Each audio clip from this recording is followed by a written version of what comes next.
What's up, everybody? Welcome to this week's episode of the Wellman's Podcast. My name is Brian Brosey. I'm joined by my friend and co-host Keoni Tita. Keoni, how are you today? I'm doing wonderful, and I'm very excited about this talk today. So thank you, Brian, for putting it together, because I've seen so many people with foot pain, and it's usually diagnosed as our topic today, plantar fasciitis. That's a great point, Keoni. Often heel pain kind of gets thrown into this category of, or like you said, kind of just gets diagnosed as plantar fasciitis. And that's just kind of how we talk about heel pain. So hopefully part of this podcast will kind of walk us through some things we can be aware of to help us decide, is this plantar fasciitis or is this heel pain that we need to further investigate? But really kind of give you guys an idea of what the plantar fascia is, what that means to have plantar fasciitis, and some general things we do to go about treating it. So we'll give you, like always, kind of some ways to self-investigate, what is this? And is this plantar fasciitis for yourself? And then from there, maybe you can try a few of these things to relieve it. But it's definitely something we see pretty often. I wanted to ask you, Keoni, if you had to think of kind of the baseball card of the type of person you see with this, what kind of stats stick out? Like age, are they typically overweight or fairly? Well, you know what? It's the weekend warrior, pretty much. So it could be anybody. It's anybody who kind of stereotypically is pounding the pavement, as right now the weather's getting better, and decides to go for a long jog after a winter of being sedentary. A Yeah. lot of times this can spark that. Yeah. Doing too much exercise, too much, too fast, too intense. Yeah. So, but I see the demographic I see across the board, men and women, Yeah. at least in my clinic. I don't know what it says clinically, but I see it across the board. Yeah, and that is what it says in the textbook, and that is what I've seen in my clinical practice as well, Keoni. A lot in the textbook, it literally says age 20 to 60. So what are we talking about? We're talking about human beings. Yep. A human being that's an adult can possibly deal with this. And as far as the mechanism of injury, which kind of alluded to some of the activities you were talking about, we don't necessarily, for plantar fasciitis, true plantar fasciitis, we are not necessarily aware of typically a mechanism of injury, not a specific instance, not a, I worked out this way and I felt my plantar fascia rip or something like that. And now I point to this one specific time to lead on to why or when I got plantar fasciitis. So it's typically very gradual onset, someone in the middle ages, and they typically kind of experience this onset of heel pain, and it can kind of develop and become worse without intervention. And we'll talk about some of the ways that, or some of the times when the symptoms kind of really are exacerbated. And that can also help you understand if it is true plantar fasciitis or a different type of heel pain. But so let's go ahead and talk about the plantar fascia a little bit. As you know, Keoni, it is a fascia or connective tissue on the bottom of the foot. And just for our sake here, what we need to know is it's a thick connective tissue, which is also called an aponeurosis. We'll talk about that in just a second. And it supports the arch specifically. It really supports that longitudinal arch. So when we think about that arch, we're talking about the arch on the inside of your foot. And that arch you think about when you are looking at the inside of your foot and you're thinking kind of the big toe from the heel to the big toe, that more medial arch is the longitudinal arch. And it runs the plantar fascia from the tuberosity of the calcaneus, which is our heel bone. And the tuberosity is just basically, tuberosities are good little built up areas of bone where something attaches to really well. Tuberosity just being kind of a point on the bone or a buildup of the bone where we have an attachment site. And it's right at the front. So if we're just looking down at our foot right now as we sit here, it's on the bottom of our foot, and at the front portion, the most anterior portion of our heel is where it attaches. So very proximal portion of the calcaneus there. And then it goes and attaches to the head of the metatarsal bones, which is interesting, Keoni, because what I've seen a lot of different, trying to research, prepare for this podcast, seen a lot of different, if you Google just plantar fascia anatomy, it becomes a little muddied because it is fascia, right? So we have this really good origin that we're aware of, this calcaneal tuberosity. And then as I read different sources or just kind of look at different atlases of anatomy, you see different attachment sites. And I would say a large part of that is due to the fact that it's an aponeurosis, which an aponeurosis is essentially a big conglomeration of fascia, right? So we have the plantar aponeurosis, but we can also think about our lumbar fascia being an aponeurosis, and that lumbar really low back region where all that connective tissue comes into play. And we've talked about that in a lot of different podcasts and how it's involved in stabilizing our spine. But so that aponeurosis is just a big, thick conglomeration of connective tissue, essentially. And that's what the plantar fascia is. And the plantar fascia, it, like I said, attaches to those metatarsal heads, the met heads. And the met heads, you could find those by feeling the wiggling of your toes and just follow your toes all the way down to the bottom of the toe. And that metatarsal bone is what meets your phalanx to actually make your toe. And so the anatomy that I learned, and it's very relevant to our discussion, is that those metatarsal head attachments are actually on the dorsal aspect of the foot, which means the top aspect of the foot. So what does that mean? That means that plantar fascia attaches to the calcaneus and wraps around the heads of the metatarsals and attaches on top of them. Oh, wow. That's amazing. I wasn't aware of that. Yeah, and that's going to come into play in our treatment. That's going to come into play in how we test it, and a lot more specifics in this episode. So it's super important anatomy to be aware of. But ultimately, the attachment happens it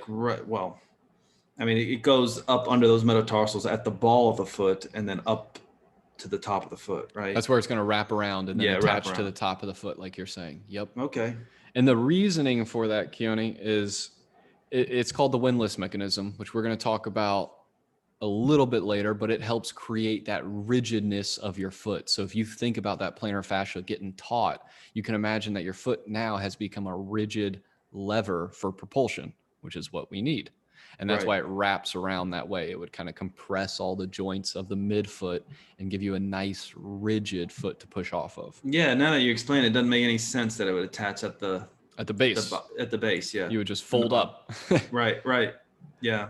And so we talked about it contributing to the arch of the foot and failure with it, and that includes plantar fasciitis. When I say failure, just kind of the loose term of something going wrong, we typically see that failure or something going wrong with the plantar fascia at that proximal attachment site, which again, Keoni, is that calcaneal tuberosity. So we're talking really close to the heel.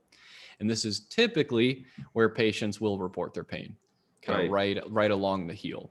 Sometimes it is accompanied with bone spurs that kind of are elicited from this constant tightness and buildup of Wolff's Law there at the calcaneus and build up that bone. Which just adds another layer of complication, right? Because 100%. you have bone spurs going in there.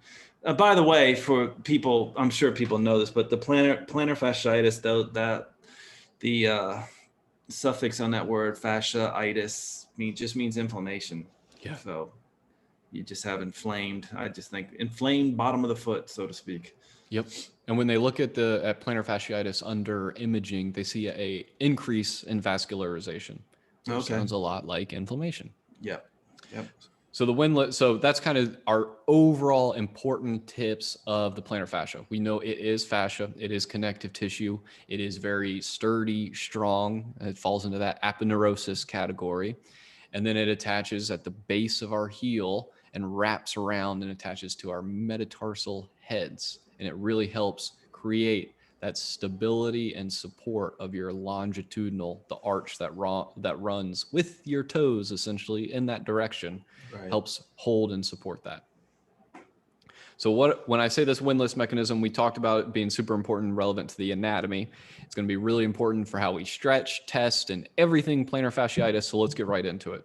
So with the windlass mechanism, when we flex, dorsiflex the big toe, that is, and dorsiflexing being like you're lifting your toes towards your nose.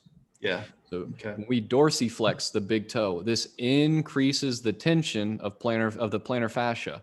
And that's because of that attachment of those metatarsal heads that we talked about. So you can even do this right now. If you're sitting there and you're able to, listening to the podcast, you can make that, that figure 4 position so you can feel the bottom of the sole of one of your feet. and just pull your big toe back. And while holding your big toe back, you may be able to feel that plantar fascia become a lot more prominent. And you can certainly feel the tightness on the base of your foot. But that's a great way to palpate it. And that's a great way for me, like as a physical therapist, to really bring out that structure and specifically get to it and find out if that's what's causing my patient's pain. So dorsiflex that big toe, and specifically the big toe, because it becomes the most, I would say, visible while doing that. Just because it's that longitudinal arch support the most. So that's as close to that longitudinal arch as we're going to get. So we dorsiflex the big toe, and that creates that tension of the plantar fascia. And like I spoke about earlier, that's important because it makes a rigid foot that you are now able to propel off of. So even doing this, if you move your toe into dorsiflexion and you're looking at your foot, you may even see the medial arch of your foot become more prominent as you lift this big toe into dorsiflexion. Some examples of this with walking, so we can see how this relates. We have dorsiflexion during the propulsive phase of gait, which winds the plantar fascia around the head of the metatarsal. So that kind of speaks to what we were talking about, Keoni, how it attaches. Right. This winding of that plantar fascia shortens the distance between the calcaneus and the metatarsals to elevate the arch. So we get that winding, and it helps elevate and support the arch. And then the plantar fascia shortening that results from the dorsiflexion of the big toe is that windlass mechanism in play. That is it in action. The windlass mechanism is you get that extension, that dorsiflexion of the toes. The toes move back towards the nose, and you get that tension of the plantar fascia, which makes you have a rigid foot to be able to walk or run forward efficiently. Is there any significance to the windlass name? I mean, is that just named after some? As far as I know, no. Doctor? Probably, Oh, okay. Yeah, probably Mr. Windlass, if I had to assume. Okay, I'm just wondering. I mean, just windlass running. It seems like goes together to me. But all right. Not that I'm aware of, but possibly. Okay. So yeah, I don't know. Okay, but it's called the windlass or windlass. Windlass, yeah. Yeah, with an A. Okay. LASS, yes. Yeah. And one thing that's important, so we can do that, and I'm going to start saying windlass a lot now, windlass. So I know what you're saying now. So we can use that windlass mechanism to stretch, to test, and to appropriately strengthen, right? So we're going to kind of break this down, but it's important to be aware that this is something that happens with plantar fasciitis, or this is a key component of plantar fascia, because it drives your ability to maintain that rigid foot, walk efficiently, run, and deal with the forces, how you should deal with them in the various spots of the body. So speaking of this with a stretch, which is very important and typically one of the first interventions for plantar fasciitis, if we want to really get a stretch on the plantar fascia, Keoni, we really need to bring that big toe and or toes into play and dorsiflex those toes. That'll give you a stretch that plantar fascia. You want to increase that even more and have more bang for your buck. You can add with that whole posture. And the way I do this is with a towel, and I'll kind of walk through this, but you do a calf stretch in that dorsiflex posture with your feet. Right. So how I would do that with the towel is like roll the towel up so you can wrap it, basically have it underneath half of your calf, and then you're wrapping it around your foot. So it's bending your toes backwards, and then you're pulling the towel towards you. So you're getting a nice stretch to the calf. You're getting a nice stretch to the bottom of the foot. And it's important just to know that the calf obviously attaches with the Achilles tendon attaches to the calcaneus. So would you not stretch it? I mean, it seems like it's the same thing. You're just laying down, but if you're standing up, you're just basically, I don't know, dorsiflexing your foot as you're pressing into like a wall or something, right? And yeah, but just make sure you're getting those big toes too, or the toes. Oh, I see. Okay, so you need to really concentrate on raising those too. And then you got to play a nice, balance game here with, especially if someone has spurs. Like for instance, I've done that exact kind of stretch you're talking about where someone has bone spurs and I flared them up. Whereas when they're doing it on the table, a lot less tension going through there. So really just meeting the patient in the middle, or kind of where they need to be met at, which we know. But less invasive stretch. Yeah. And I've actually now you're saying it ran into that same problem. Yeah, and it's a difficult Because part he of had, plantar but then that patient fasciitis. had, right, and that patient had bone spurs, which actually had to be surgically removed after a while. Right. Pretty bad. Right. And there's another reason to just know this stuff, even if you don't have plantar fasciitis right now, to maintain, to use this knowledge of the Windlass mechanism and to use it in your stretching, because like I'm about to get to, the calf is a huge component here, because that calf comes down to the Achilles tendon and pulls on the calcaneus. Well, if I start pulling on the calcaneus from the back, what's it going to tense? The front, which is the plantar fascia. Yeah. So they're all intricately connected, right? And we typically we see tight calves and limitations in someone's ability to dorsiflex their foot with plantar fasciitis. So those are some common findings for plantar fasciitis that are clinical. But so that is super important for the stretch, right? So we want to know that this relationship exists between the Achilles calf complex and the plantar fascia, and we want to use it to our, to our knowledge, or use it to our benefit when we are stretching or maybe even splinting at night and that sort of thing. And just another quick thing about stretching the calf while we're on it, you have two muscles of the calf complex, gastrocnemius and the soleus. One, the gastroc crosses the knee, thus it is stretched when your knee is extended or straight. The soleus does not cross the knee. You get more of a stretch towards that muscle when your knee is bent, because you take the tension off the gastroc and allow it to stretch the soleus more. When you're stretching the soleus, typically people feel it more towards the insertion of the Achilles, lower in the leg. So would that be better for plantar fasciitis? You need both. You need both, because they're all coming together and attaching to the same tendon. But we don't necessarily, well, we do, but it would take testing to know which one of these is actually the tight one causing me the problem. Is it the gastroc or is it the soleus? So do both if you don't know. Do both, and typically it ends up being the soleus, because people just aren't very aware that this bent knee calf stretch is something we need as well. Right. It's a whole different demand. So we can use that. And then just to let you know about the tests, so you can maybe even do this at home and kind of find out, this is what we call in physical therapy special test, which special tests are kind of used at the end after we've chatted with a patient, we've gotten all of our findings, we've kind of thoroughly investigated this. We may come up with a few special tests that are used to say, hey, if I do this specific thing, it should elicit this specific thing if it's this. And a special test for plantar fasciitis is called the Windlass test. And that Windlass test is essentially, does the person have pain with palpation when you passively dorsiflex and palpate the plantar fascia at that proximal portion at the heel? So you can also do this in weight bearing, like the person could be standing and perform the same test. Is it painful? But so if you're at home right now thinking maybe I do have plantar fasciitis, grab your big toe, extend the big toe and start poking and prodding around your calcaneus. Do you elicit that same pain that you feel? Then it is a possibility that it could be plantar fasciitis, as one of our special tests that helps cue us in. But so that's some ways you can kind of investigate it yourself and be more informed with how you should be stretching, and how you can kind of, one of my PT friends, he always says, incriminate the tissue. So this is one of the ways that you can further kind of incriminate specifically this tissue by going through these tests and being aware of how the anatomy plays a role. So overall, Keoni, like we said, it is all ages. If you are an adult, there's no real mechanism of injury.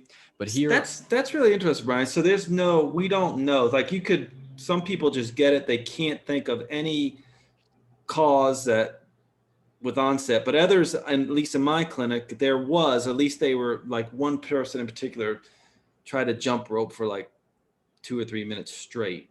And then like a week later had this severe foot pain, whether it was diagnosed plantar fasciitis or not. The treatment, for at least for me, was kind of the same, which I'll talk about in a minute. But so that's very interesting. So you can just come on and people won't know why it came on. And in my mind, I always thought that it was like kind of pounding the pavement, going for a jog and like doing too much too fast.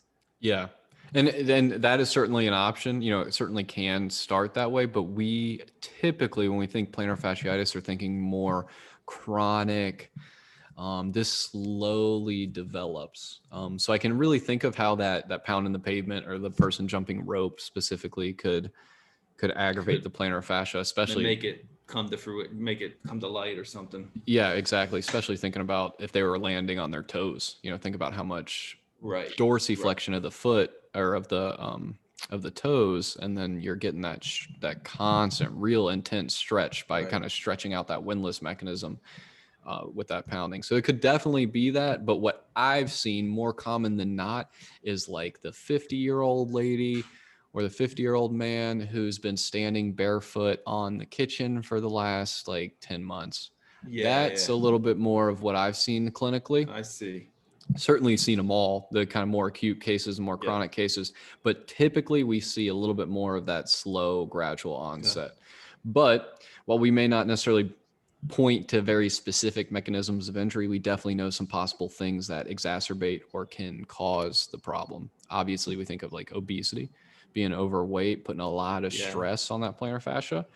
Occupation, thinking of my fiance Haley being a nurse on the floor 13 hours a day. That is quite on a hard floor on pavement. Right. I've had lots of patients, factory workers that stand on pavement all day. I see it a lot.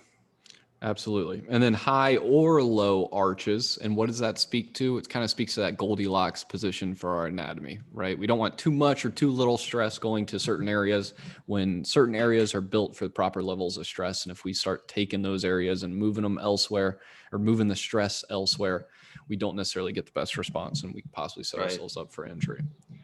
We also definitely repetitive stress, AKA someone jumping rope for 3 or 4 minutes. Shortening of the calf or the Achilles tendon. So having a tight calf and Achilles, and that just speaks to you would constantly be kind of pulling more into that windlass mechanism type rigid foot that can put a lot of stress there. And this one's interesting, but excessive hind foot, which is the back part of your foot, as essentially your calcaneus, the bone that's on top. This is the hind foot. The bone that's on top of the calcaneus, the talus, that's on top of your foot, that's the hind foot. And when we have overpronation of that foot, we typically see, and this is something you would, a therapist or a movement specialist would kind of be able to tell your alignment, or even some of those, I'm not quite sure, but those like, I don't want to give a free shout out, but when you step on those things, they tell you about your weight bearing in the feet and kind of where you're putting the most pressure and that sort of thing. That may be able to give you a little bit of insight into you overly pronated in this hind foot, and also rigid. Yeah.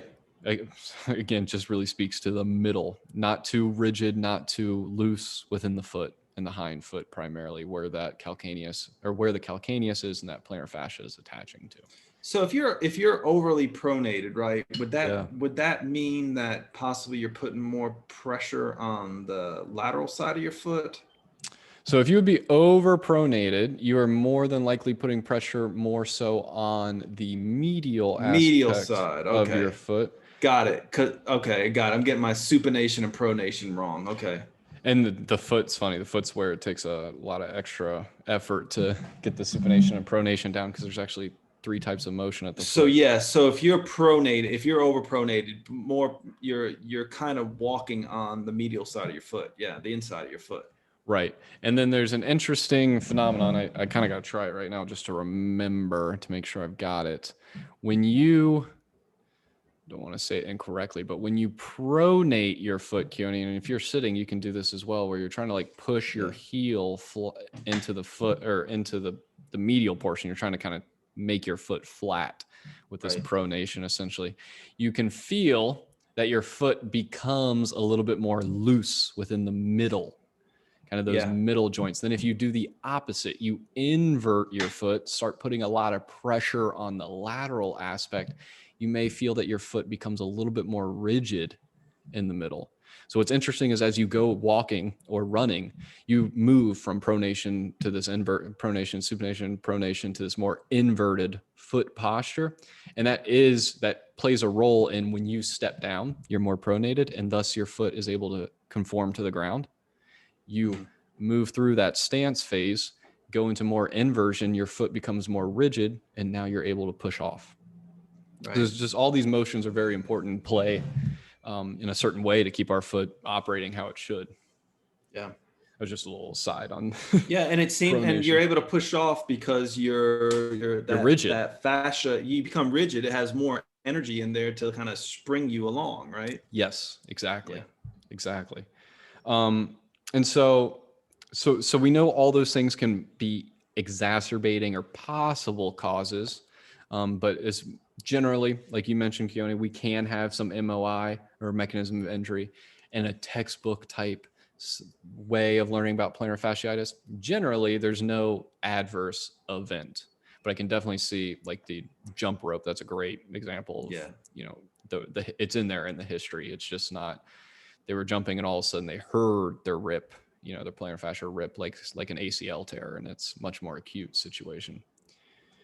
So what will we also see, like kind of examining, or what should you kind of look out for if you're thinking this may be you? If you passively move your foot into dorsiflexion and move that great toe into extension, or dorsiflexion, which is the same thing as extension, you should feel, if you have plantar fasciitis, some pain or tenderness at that Right. heel, because you're pulling on that proximal portion that is likely inflamed. And what we see with the strength testing is we see that the muscles within the foot, which we call those intrinsic muscles, they don't cross the ankle, they're just within the foot, so they're intrinsic. Those muscles tend to be very, very weak. And so we would definitely want to train those and develop foot intrinsics. And we could do that with like things like marble pickups, or, towel scrunches where you're trying to pick it up with your toe, Right. those sorts of things. We Do talked the about this. alphabet with your toe or something. Yep. Yep. But you want to, yeah, with your toes, definitely. You Yeah. want to be doing something that is involving this, not necessarily the ankle strength, but the foot strength, right? That's just Got the it. big thing there. And then one common complaint that I see, Keoni, I don't know if you've seen this, but they say it hurts the most in the morning. And that typically is what we see with plantar fasciitis, because they've I've been always in see that. bed, It's Yep. they put their foot down, and all of a sudden that plantar fascia gets stretched and Yep. it starts yelling at you. Yep. And that's the worst. Usually the morning. That's a telltale sign, right? Yep. And so what I see, definitely that morning, but I also see kind of like this parabola of pain where we go down and we start really high when we get our foot down on the ground in the morning, and then we do really well throughout the day once we kind of loosen it up. But then as we've been on our feet for the day, it starts to come back up and is painful again. So I don't want people to think that necessarily this just means morning pain, but it does kind of presents itself at its ugliest stage in the morning, gets better as you move throughout the day, and then maybe it gets ugly again as you've been on it throughout the day, right? Another Yeah. tip I like to give just about that is with plantar fasciitis, and if that is you, where you are stepping on the floor and experiencing that pain first thing in the morning, I would make sure your sheets, because I've actually seen this, your sheets or your bedding is not too heavy. And like you're sleeping, if you're sleeping on your back and your feet are just flat up or straight up, and then the sheets and everything are on your toes, kind of pushing them into a more or plantar flexed position, like your Yeah. toes are curling in. Yep. I've seen that exacerbate the problem, because what are you doing? You're like adaptively shortening these tissues overnight, and you're resting in that bad position. That's what Untuck you those sheets from the base of your bed, right? exactly, exactly. And that can further exacerbate that AM waking up, putting your I foot mean, down, and it's it's great painful. information because I'm sure a lot of people don't know that. I mean, Right. Right. And it's definitely something that you may notice how heavy your sheets actually are. And people yeah, are sleeping with their toes straight up, and then you're crunching down and kind of shortening that plantar fascia. And then the first thing you're doing when you step on it in the morning is asking it to expand. And that's why it's speaking to yeah, you. yeah, So that's about it. That kind of gives some signs, some various tests. I want to talk a little bit real quickly just about some treatments, Keoni, or just some general things that I would do or start, so you guys can start investigating these yourself. Definitely talked about that sheets situation, making sure your bedding is not bringing you into more plantar flexion and adaptively shortening that plantar fasciitis or the plantar fascia. We also do possibly some mobilizations to the hind foot and the forefoot, really depending on what we found in the evaluation, right? So we talked about kind of this Goldilocks amount of mobility, whether that be in the forefoot or the hind foot, and we want to restore the perfect amount of motion for you. Hey, Keoni. Yeah, you broke up. I couldn't hear you. Well, we're still recording. So Okay. where did I break up at? I guess right at the treatments. Yeah, right at the treatments. So we talked about the sheets, and then we do some mobilizations if Right. they are warranted, right? So if someone has Goldilocks range of motion, we have an ideal range of motion. We can have too much motion. We can have too little. If you have too little, obviously we need to free up some mobility so you can distribute the forces where they're supposed to go. Right. We may use that. Stretching is huge here. We talked about the plantar fascia stretch, and we talked about gastroc versus soleus stretching. If you have plantar fasciitis, I would recommend you stretch your calf and your plantar fascia daily. Yeah, that's the main thing, right? Yeah, that is the main thing. That is the main thing. And be aware that to stretch these tissues and to get it optimally stretched for plantar fasciitis, we really need to get those toes involved, get those toes pulled back so we can make use of that windlass mechanism to stretch that area. I love doing self-massage with a lacrosse ball, or people often freeze a water bottle and kind of roll their foot that way. I have seen mixed information on this. I have seen people become more aggravated, and I have seen it greatly help people. So what I would tell you is, if you're doing this at home, there is likely some tenderness while rolling. It will be a little uncomfortable. Let's say your uncomfort level is like a 3, that's okay to work through. If we start getting towards a 5 or a 6, I would say that's too much, and maybe the rolling isn't the optimal thing for you right now. Right. It may kind of be like that conversation you and I were having earlier, Keoni, about, stretching and standing versus stretching laying on the table. And I think, stretching and standing's way better because it's functional, and that's how we're going to do it. But at the same time, this patient may not be able to even tolerate that, or it may make them worse. So we just kind of have to find when is the appropriate time to dose or provide these specific interventions. Right. And obviously being aware of kind of the activity tolerance aspect of it, right? So if I've talked about, I gave a talk to a group of musicians, and we were kind of talking about how you can be the most prepared for a visit with a healthcare provider. And I talked a little bit of kind of like a pain log. Here we can keep almost like an activity log, and being aware of, okay, if I stand on my feet for 4 hours, I start to get that pain at my heel.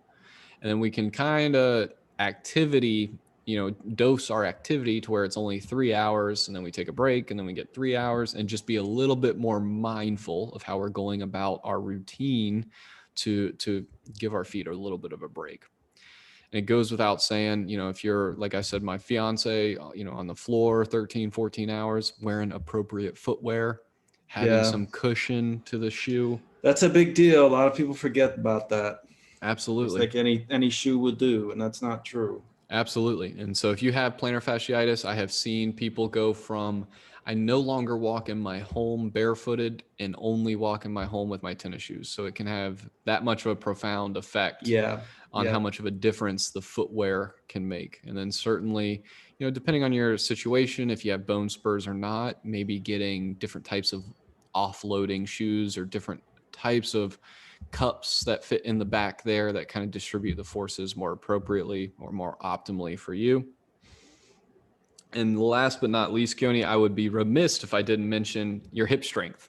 So glute med, we talked about the hip health episode. If your glute med or some of these glute muscles are not strong enough, your forces that are going through the body are no longer going through the body how they were designed, straight through the ankle, through the knee, blah, blah, blah. You're now kind of changing where those forces are going. And that can lead to a host of musculoskeletal issues, nonetheless, plantar fasciitis. Yeah. So hip issues causing plantar fasciitis, right? Yeah, there's certainly some hip weakness, right? Yeah. And that leading to this just poor mechanics and loading through your foot. Yeah. Well, so I see a number of patients with this, and we treat it with everything that you said there. A lot of times I'll use just like Epsom salt soaks, foot soaks, Yeah. sometimes contrast, but also a treatment, if you guys haven't tried it, is really, really pretty amazing. And it's acupuncture. And basically what I do is I put a needle in the middle of the bottom of your foot, kind of at the ball of the foot, drive that needle all the way to your bone, and then put it right at the other side end of the foot, hind foot, and drive the needle all the way to the calcaneus till that needle hits the bone. So I'll hear a little click, and then I put 2 electrodes there, and I just do electrostim on those areas. And typically you can get people like at least walking. I get some severe cases up walking around 2 or 3 treatments. They're doing great. Of course, awesome. Yeah, of course they have to do all the homework stuff, and the stuff that we talked about, and also, make sure that their mechanics are good all the way up and down, which will help. But that's a really good treatment, because conventionally, what are the treatment options? I mean, the treatment options are kind of like high-powered anti-inflammatories, steroid injections and shots. I met with a patient today, Keoni, who had their plantar fascia at like, I don't know, 16, 17, sometime as a teenager. Cut. Yeah. Surgery, like just cut. That is awful. Still has all the problems that they had before. And think about what that does. So you have that cut. Now what is happening all the way up the chain now? Right. And nonetheless, even if we run it up the chain, absolutely. But even just thinking about the movement of the foot, how we did that pronation. Oh yeah. I mean, you're basically, it sounds like you just crippled the person by doing that. I mean, it's nuts the way some of this stuff is treated. But yes, surgery and your steroid injections should be the last thing you do. Yeah, absolutely. And just to add to the steroids super helpful for getting you immediately out of pain and enabling you to do all the things you need to do to actually treat and address the problem. Steroids are great for decreasing the inflammation. I'm glad you said that, because it can break that cycle. That is true. Absolutely. And allow you to do more in PT, which is the long run, how you're going to end. And just before we wrap up, Keoni, I do want to say here that specifically with plantar fasciitis, things like this, like you said, Keoni, you can do that great acupuncture intervention for someone and really help them. But if they do not manage it themselves and kind of keep an eye on it for the long term, because once you have this, it is very likely once you have it, you've somewhat set up, or something in your design, whether it be your anatomy, where you're bearing your weight, anything, a tight joint, whatever it could be, you are most likely a little bit more predisposed to getting it because you had it before. And thus you need to manage and maintain the stretching protocols and all those sorts of things, so you don't fall back to that place that got you visiting with whatever healthcare provider in the first place. Especially when we're talking about biomechanics, right? Go see a PT to get that addressed, especially if you're getting this reoccurring all the time. Yeah, absolutely. Yeah. If you want to set up a free consultation with me, you can do so at my website, B.Well PT Florida, or FL.com. The link is in the show notes. Other than that, anything else, Keoni? Since you brought that up, I mean, Brian, you could tell a lot by just watching the way the person walks, right? I mean, 100%. Even if you just okay. Yeah. And if I can't, I'm not the best person for you, I always tell people, if the free consultation is free consultation, if I'm not the best person for you, or you need hands-on, or whatever the case may be, something that I'm not able to provide in whatever the context is of our relationship, my goal is just to get you on the right path. All right. Very cool. Practitioner. All right, man. I've treated this a lot, but you taught me a lot today. So, well, I like that acupuncture intervention for sure. Yeah, that's really cool. All right, everybody. We'll talk with you next week. Until then, be well. Yep. Take care, everybody.